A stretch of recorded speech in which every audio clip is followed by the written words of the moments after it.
Just how many days ago it was reported a failed military coup attempt in Nigeria? And while we are still grappling with that, President Trump, or shall we say the United States of America, because it's difficult to separate the two now, tweeted about likely invasion in Nigeria over an alleged Christian genocide in Nigeria. Well, we'll come back to that later. But first, what are the reasons for military intervention or incursion in a country? Incompetence, anarchy, instability, corruption, all those things. So particularly incompetence in handling insecurity issues. Now, just a few days after, the United States of America is also complaining about insecurity in the country. So while we do not even want military incursion anymore, because we're already done with that in the past in this country, we don't want to go back there. However, foreign government invasion is also not fashionable. But before I continue, please, political data boys, stay clear. This is not the time to show eye service, psychophancy, or to please your political uplines in order to justify your 20k monthly data allowance. Because if you all start tweeting offensively and trigger the United States to react and launch their invasion, do you know how carpet bomb works? No. Do you know what Donald Trump means by gun ablazing? Like, by the time they start targeting major strategic communication infrastructure in the country, even that network of this your 40-man laptop ICT center, they will just switch it off. You'll be tweeting, it will not be going. You'll be looking at one another like this.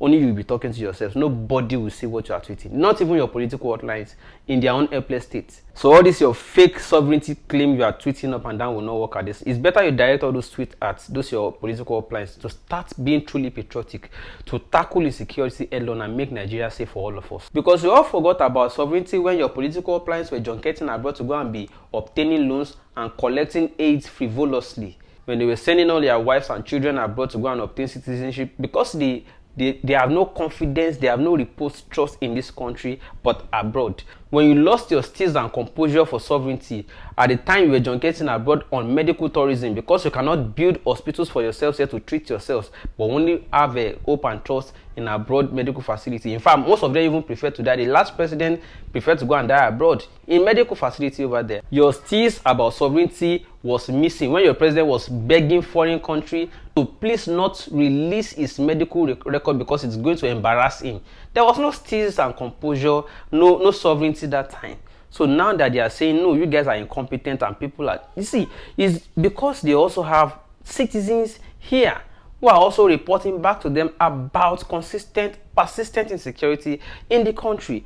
And it's time all of us, whether you are data boy or anything, all of us face our leadership and tell them to sit tight. Does it mean these people are sympathetic to the terrorists so that they are not tackled rather than just engaging frivolously, in needless diplomatic talk? No. The moment the confidence of security is restored in Nigeria, all other foreign interests will just know that no, there is no insecurity threat in that country. Nobody will talk about it again. Why do we like just dealing with the symptom rather than treating ruthlessly the problem itself? You will leave the root cause and go and be dealing with symptoms. For what reason?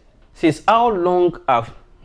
Remind me again, what are the reasons for regional security networks springing up everywhere? What was the reason for the creation of Amotekun in the southwest? What was the reason for the creation of Ibibuagu? What was the reason for even citizens, non-state actors launching platforms such as ESN? What was the reason again for the agitation for state policing? It's not because the federal policing and security architecture failed to protect people and everybody is just looking for their own way.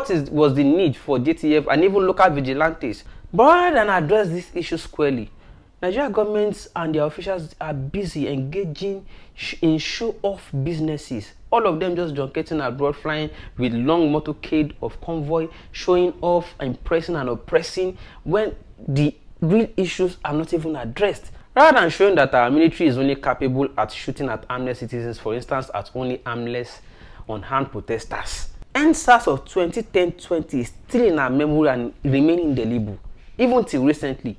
Just because we are protesting that you should do justice in Nnamdi Kanu's case. See the way they brought all military apparatus, shooting both tear gas and live gun bullets.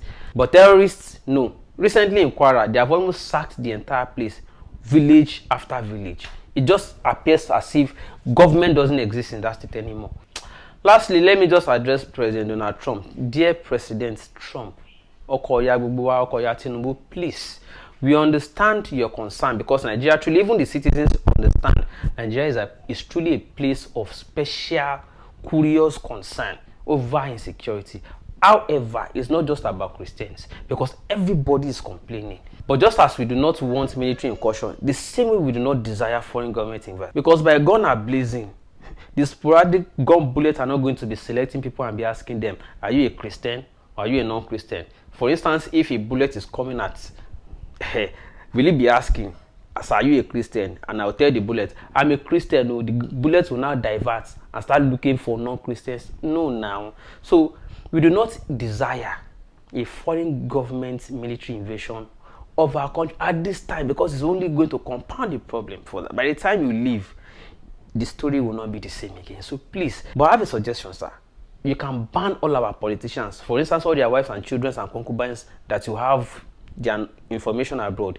Send all of them back home. Let us all face the insecurity together, so that they can be serious to tackle it. All the properties registered in their names, their wife's name, their children's name, their concubines' name, forfeit all of them.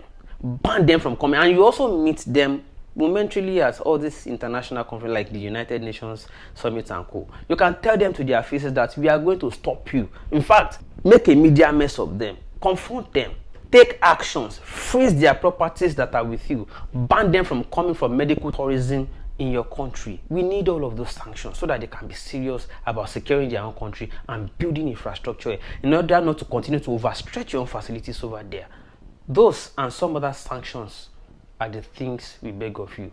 But you see that foreign government invasion in our country, I beg. Nigeria no fit. We cannot. We no fit. Sanction them.